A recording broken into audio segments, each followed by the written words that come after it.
peeps, what's happening? Richard Oliver. So I haven't done any videos, guys. It's been really crazy. I've been so busy. Working on a couple of new projects that's going to be coming up now. You're going to be seeing them in the next couple of weeks, months maybe.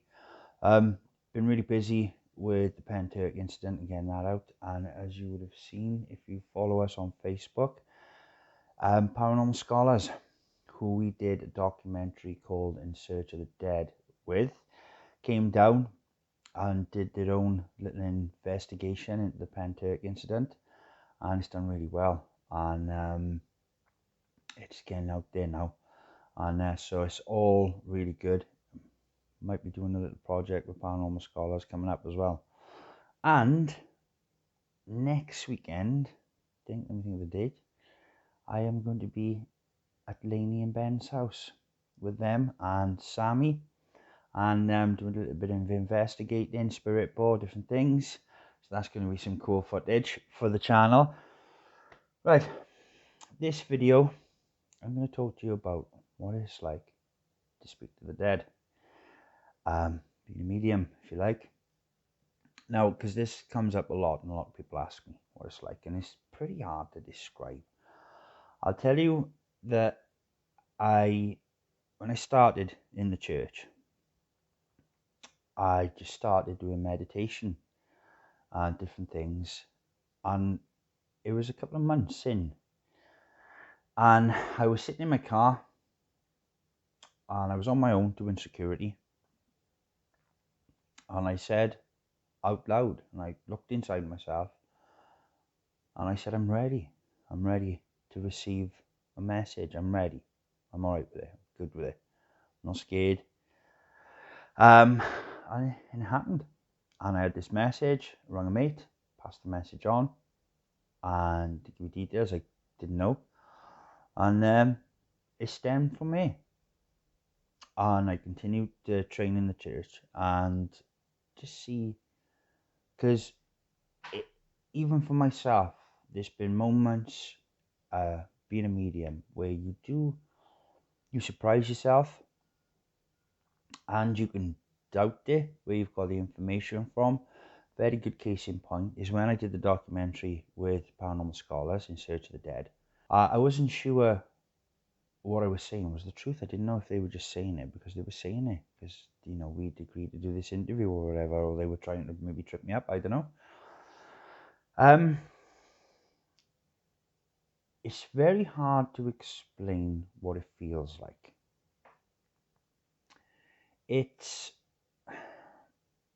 I don't know if any of you out there are like artists or anything like that, or you have any sort of talents, like maybe music or creative, you build things or make things.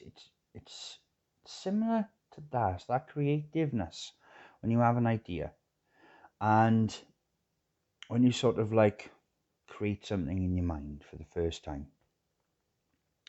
It's very close to that, what it feels like when spirit give you information. It's it's not a memory that's your own. That's one way of being able to tell, because you're seeing things, but we all have imaginations. So sometimes you do get a bit, is that me pulling that out? Because when I did the documentary, the scientists involved in the documentary asked me, well, they said that they thought I wasn't speaking to spirit. They thought I was psychic. So they asked me some questions on it, and I said, I gotta be honest, the two, between psychic ability and mediumship, I said it's like flying a plane, riding a bike. It's completely different. You have to take a leap of faith with it. And this question has come up as well, is how sometimes you see the wrong people using this ability. And spirit will give it. They'll give empathy to really horrible people. Psychic abilities to horrible people. Mediumship. And people will abuse that power and misuse it. And they'll use it for gains of money, as you all should know this. I never tried to do it. I have Worked on like psychic lines and that, just for myself to try and, help, because as weird as this is going to sound, it is like a muscle. And the more you use it, the better connection you have. And yet, if you live within the parameters of love and spirituality, then sometimes you get better ability, sometimes you get more gifts, and spirit know this. But it can be that people have incredible gifts, but they just misuse them. And that's just the lesson. Spirit not going to take that away from someone. They're just going to show them that that's the lesson they need to learn.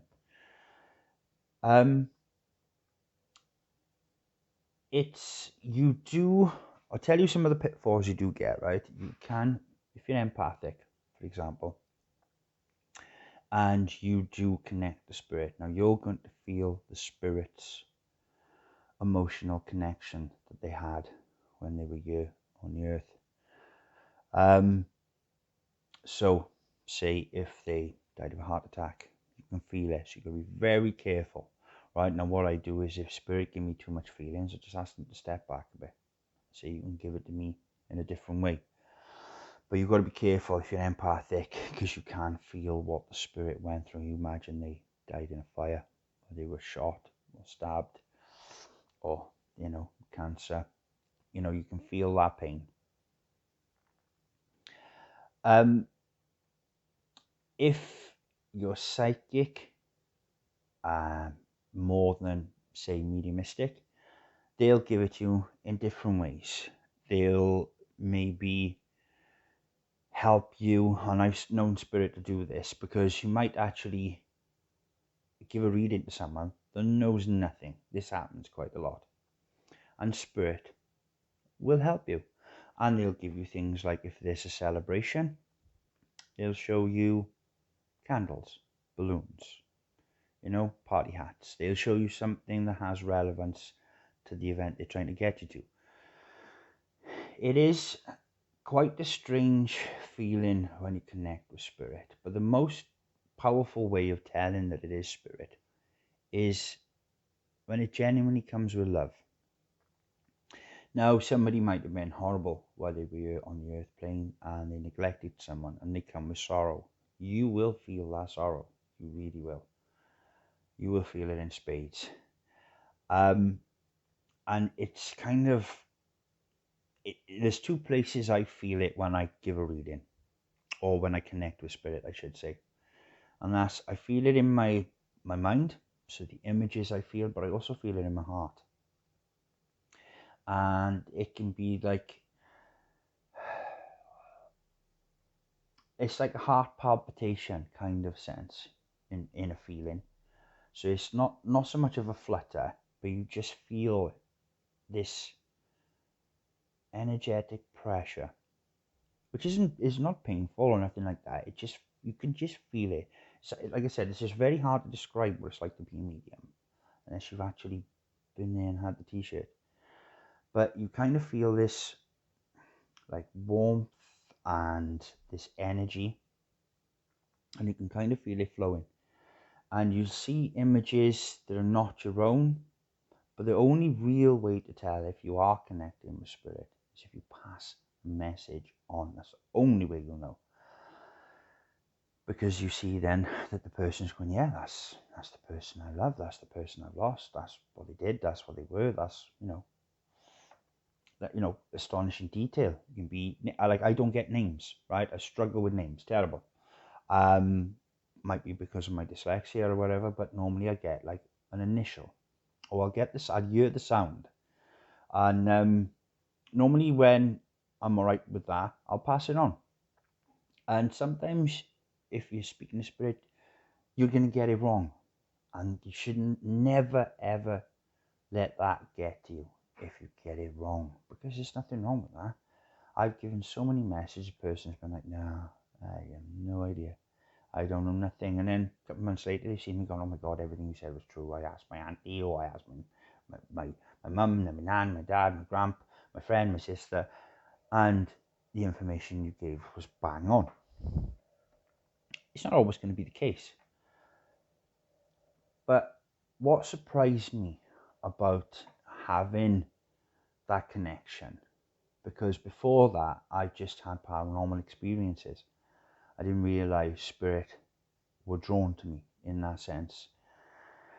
And before that, I always called it a curse growing up and everything I went through. And it was only, to the point where I could communicate and speak to these beings, these spirits, these people who have passed on, that I started to understand it wasn't just about getting a message, giving it to you. There was more to it. And there was a lot more to what it really means. For example, I said this in the last video. Don't leave it to someone like me to tell someone that you made a mistake, or don't leave it to someone like me to tell someone that you love them, or anything like that.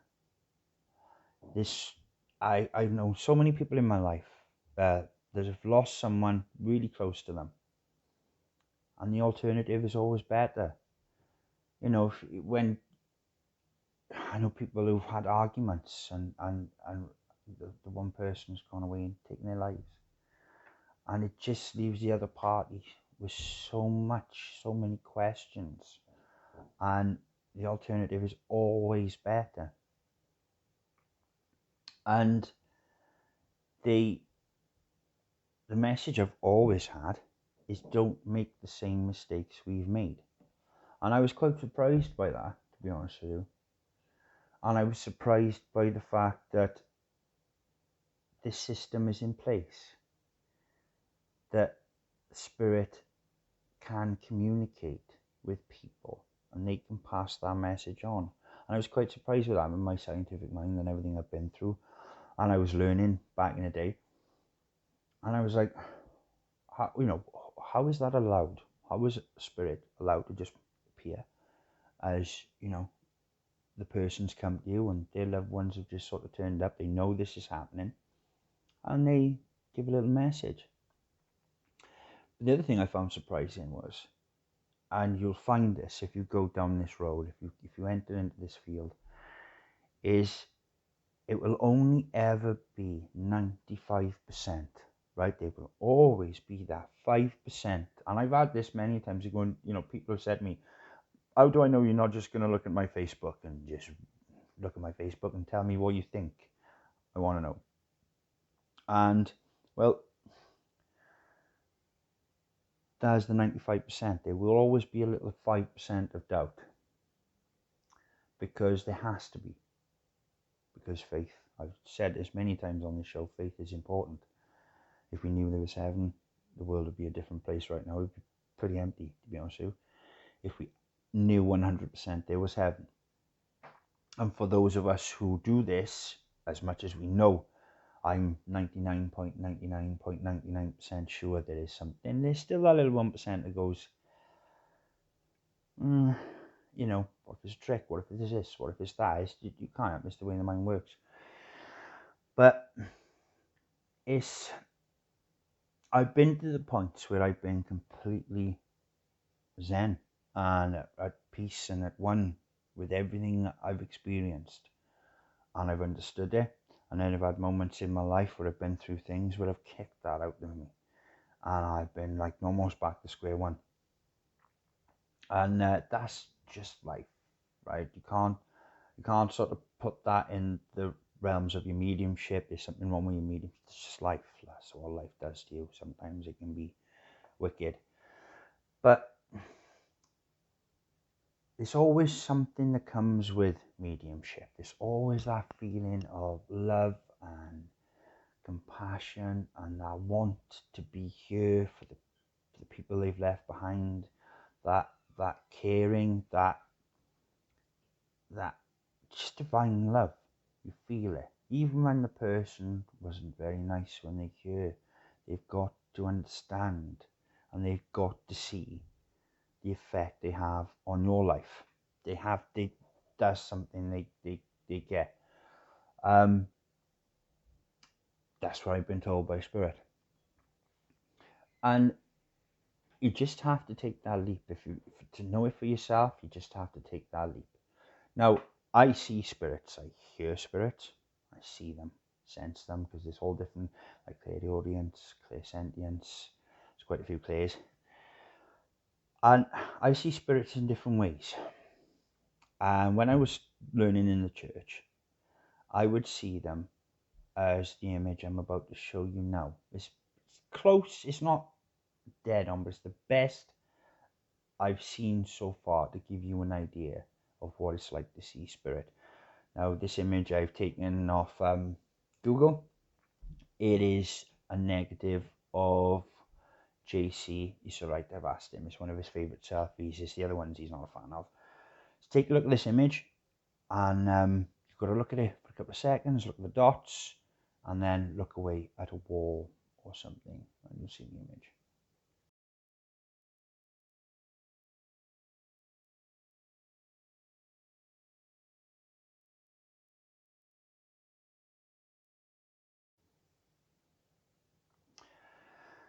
So, yeah, that's how sometimes I see spirit. You see them like, you just sort of see their aura and their outline. I have seen them solid, as you were looking at me. Mostly I see them like that image, like a shadowy sort of negative image. It's just sort of the essence of them. And I started seeing this in the church when I was opening up. I was doing meditation, and I was connecting to spirit to see if spirit had a message for somebody in the group. And it blew my mind, guys. I'm not gonna lie to you. I did readings the first time I did readings in the church. I went up the stairs.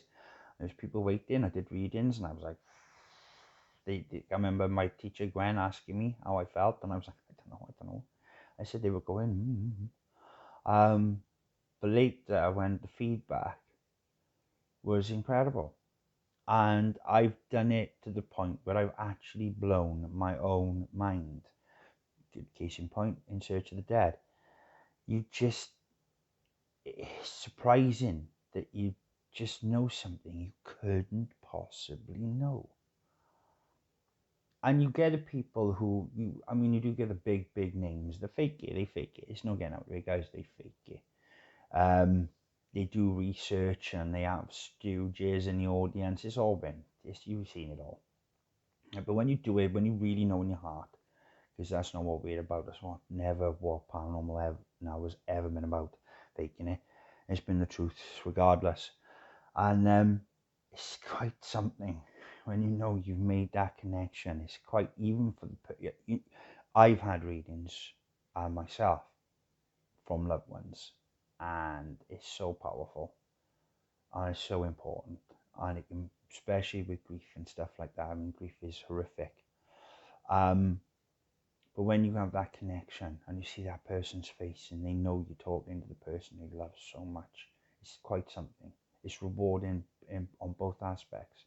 It's rewarding that you feel privileged and connected, and it's rewarding because you see the hope and joy and love in that person's face. And of course, obviously, you feel the spirit's love and joy for being able to pass that message on. And it's like I said, you're just gonna have to, if you're gonna go down this road, you can get things wrong, right? Now, what you don't do is, right, there's a thing called personal responsibility. It's one of the 7 principles in the SNU, the Spiritual National Union. And I looked at the principles, and I like the principles themselves, but there's one in there, personal responsibility. And sometimes spirit will give you things because they're concerned or they're worried about you. But you have to be really careful on how you put that across. And for the amount of time I've been a medium, and for everything I've been through in regards to the paranormal, and that is helping people, should we say, dispersing evil from people's lives, and being that light and that spirit representative,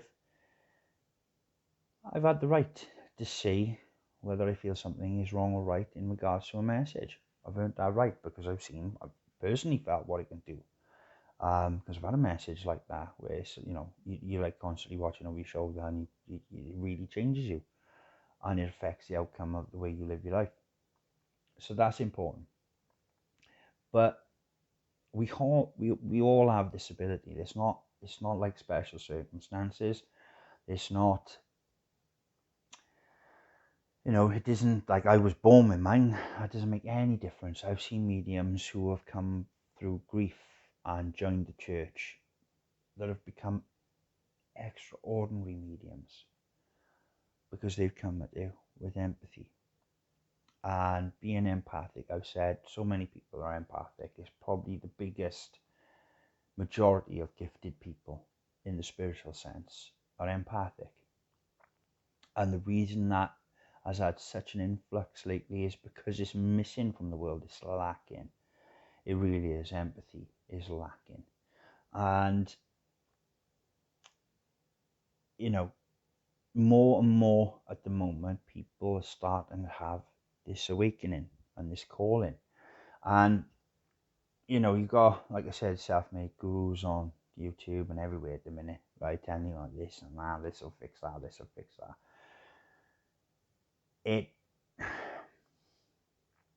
It's not about fixing things, right? It's about understanding the reason that there are mediums and the need for it. And it's about understanding what the underlying message of spirit is and seeing how that has an effect on people, how that has an effect on you, and how that has a general effect on the world. And with everything that's going on right now, guys, if you are having this spiritual calling, as I like to call it, this feel in your belly, this pull towards something. I mean, it could be anything, right? I mean, it could be religion, it could be spirituality, it could be mediums, it could be crystals, which I've had some beautiful crystals off one of my parapeeps. Jinxie Light sent me these. She sent me a box full of them. They're beautiful. And it's little things like that. It's seeing that somebody needs something or you can help. And in doing that, and I can promise you this, Spirit is so hoping for that outcome that it makes everything right. If you have the opportunity, and we all get, we can all get caught up in life and work and everything else, and the way the system is it's designed to keep us always going uphill, if you like. And the time we get to rest coming down is minuscule. It's seconds for how long it took to get up there. And that's like everything in with this sort of with this field. We can take steps forward, but you'll have someone that will kick those steps. When they say about pseudoscience and everything, and a lot of this is faith-based, especially with mediumship, is you will have moments where you think, am I doing the right thing? Can I do this many times? Should I be doing this for money? Should I be doing this? Them questions are really gonna be stirred up, and Spirit will show you what's right for you. Spirit will never abandon you. The people we love on the other side who are there, they have a choice. They get to watch over us. They get to move on. They get to, come back, and what they learn in that infinite moment that is beyond our comprehension is so much that we could take in, we could learn from it if we listen. And so it's a lot more to it than just like, I've got your Auntie Jean and she wants to tell you that she left her earrings in the back of the neighbour's car. I don't know, I said that was a weird example. But yeah, it's more to it. There's a lot more to it. And like I said, anyone can do this, guys. You just gotta know in your heart, Spirit, they do really look inside you. They really know what's going on right in there. They know. And there's a lot more than you think it is to this. And yeah, but the feeling, like, it's hard to explain the feeling because it's so individualistic.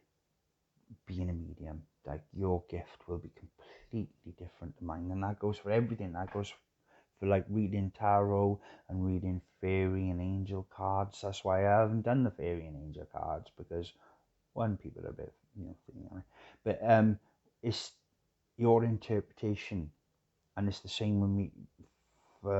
You might feel something completely different. Like, you might have like a tingling in the ears, or you might have this, or the way you see the image might be completely different. I'm just trying to explain it, what it's like for me. What I'm trying to do is explain it that there's a lot more to it than what you think, and there's a big message in it. And if you open yourselves up to that, and you go beyond go beyond your belief as being oppressive, and that there's more, to know there's more than you'll ever know, and to not, it's the way you live your life is really dependent on your gift. And that, as in the sense of, if you live your life in the sense of spirit wanting you to live it, you don't get so many other, oh, is this right, is this no, what should I be doing, this, should I be doing that, should I, that seems to like lessen. That when you get that balance right, and it is a balance, and it's just meditation. That's a really good tool to communicate with spirit, because the most common thing in the world for spirit is seeing their loved ones at the bottom of the bed after they pass. It's because of that meditative mindset. So yeah. So yeah, this, like I said, yeah, so like I said, there's a lot to it, guys, and it's awful hard to describe what it's like. It's one of them, you just gotta try it. You just gotta take that leap of faith, give it a go, pass it on. Don't be disheartened if you get it wrong. Oh my God, I get it wrong now. I've been doing it 20 years nearly. It's just the way they show you the message, and there's a limit to what they can show you and give you, because with with being a medium, sometimes spirit, depending on if they've been to the other side, if they're in like a purgatory, if you like, and different things, they can want to feel that essence, and maybe they can try and use your energy a bit too much. They can want to use you. Depends on your training, on what you've learnt about yourself and your confidence, and there's so much to it you have to learn. And it's something I wouldn't change for the world. For every aspect that I've been through, for every negative event in regards to the paranormal I've been through, I wouldn't change it. I wouldn't. I'd face it all again, because of where I am today and what I know and the person I feel like I've become, and all the crazy wonderful people I've got to meet as well. Oh my God, like, the people I've met doing this, incredible. And the people who train me, and yeah, it's I'm not going to say tell you it's not easy, but it can be wonderful, and it can be something. So there's no, this is where I've been meaning to do this video, but it's not something you can really put in words. It's really difficult to put it into words, what it's actually like to communicate with spirit. And but it is good, guys, and it can be so rewarding. So I hope this has helped. Keep a lookout, guys, because there's some new stuff coming up. and yeah, it's gonna be cool. And yeah, if you've got any questions, if there's anything you'd like me to talk about or you want to know about, drop it in the comment box, and I will try and do a video on it. And I will, as always, see you in the next video. Love and light, power peeps. Take care.